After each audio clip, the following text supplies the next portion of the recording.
सब ने दिया है मतलब नीट का पेपर इस बार, क्योंकि ड्रॉपर बैच है। सही बात है बेटा। देखिए पेपर आपका हार्ड है, सच बात है, पेपर हार्ड है, पेपर टफ है। और पेपर टफ है तो इस बार इंडिया से 5,000 बच्चा सेलेक्ट होगा, क्योंकि सीट कम कर दी जाएगी। ऐसा होगा क्या?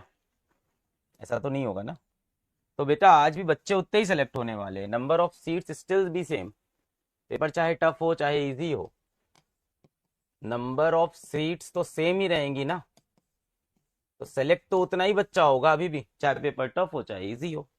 हाँ पेपर टफ है तो ये होगा कि कट ऑफ कम हो जाएगा। अब सर कितना लो होगा, कहाँ जाएगा? अब देखो सभी लोग अपनी अपनी प्रोडिक्शन बता रहे हैं। पेपर के हिसाब से देखा जाए तो मेरे ख्याल से जनरल कैटेगरी का कुछ 530 के आसपास पकड़ लो, 520 भी हो सकता है, ऐसा कुछ होगा जनरल कैटेगरी। मतलब हो सकता हो 500 हो जाए, बस यही रेंज होगी, 500 520 530 ये कट ऑफ होगा। आप ये समझ लो जिसके पिछली बार लास्ट ईयर नीट में जिसके 660 नंबर आ रहे थे, इस बार के नीट में उसी बच्चे के 560 या 580 के आसपास गिरने वाले हैं। इतना डिफरेंस होने वाला है कम से कम, या हो सकता हो ये 660 का और कम होगा, ये 550 पकड़ लो, ये होगा।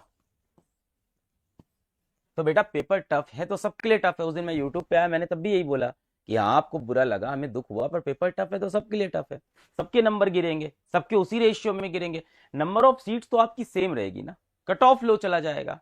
मैं एक ही चीज बोल रहा हूं, जिस बच्चे ने साल भर मेहनत से बैच में एकदम कंसिस्टेंसी से पढ़ाई की, जिस बच्चे ने डीपीपी सॉल्व की, टेस्ट दिया, उसका पेपर अच्छा नहीं हुआ होगा, ये नहीं कह रहा उसका पेपर अच्छा हुआ होगा, सेलेक्ट हो जाएगा, मैं ये कह रहा हूं। तो बेटा सिलेक्ट आज भी उतने ही बच्चे होंगे जितने पिछले साल होते थे, वहां डिफरेंस नहीं आएगा। देखिए आप सबका पेपर खराब हुआ, पेपर आपको टफ लगा, मैं आया ना आप सबके साथ बात करने, हाथ पकड़ने आया था यूट्यूब पे, आप लोग पता नहीं देखे हो नहीं देखे हो बैच के अंदर। बट इसका मतलब ये थोड़ी कि इस बार बच्चे सेलेक्ट ही नहीं होंगे नीट में। पेपर टफ है तो सबके लिए टफ है, कट ऑफ चला जाएगा लो। Gone are the times. अब वो 720 में से 720 715 पे ऐसा दिख रहा है, 15-15 लोग के 715 नंबर आए हैं, वो सब अब नहीं होगा। क्या नंबर ऑफ सीट्स चेंज होगी? नहीं, number of seats will remain same. तो उतना ही बच्चा सेलेक्ट होगा जितना पिछली बार होता था।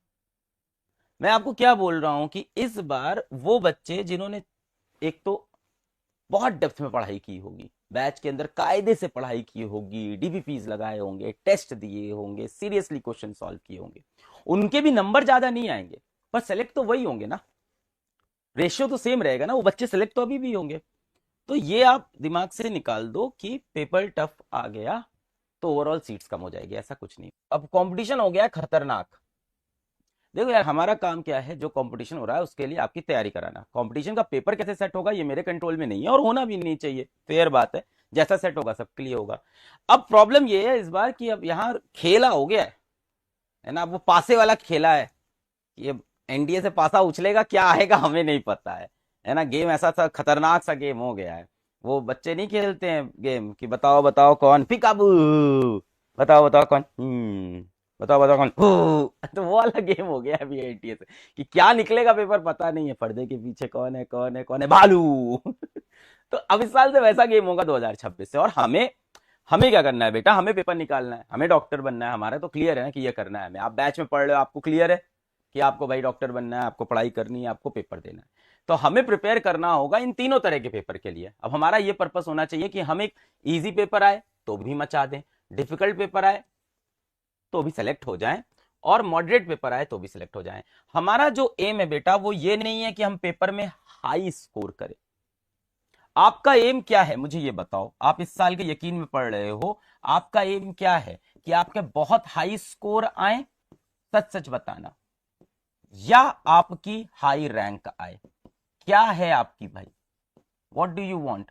आपको हाई स्कोर चाहिए या हाई रैंक चाहिए?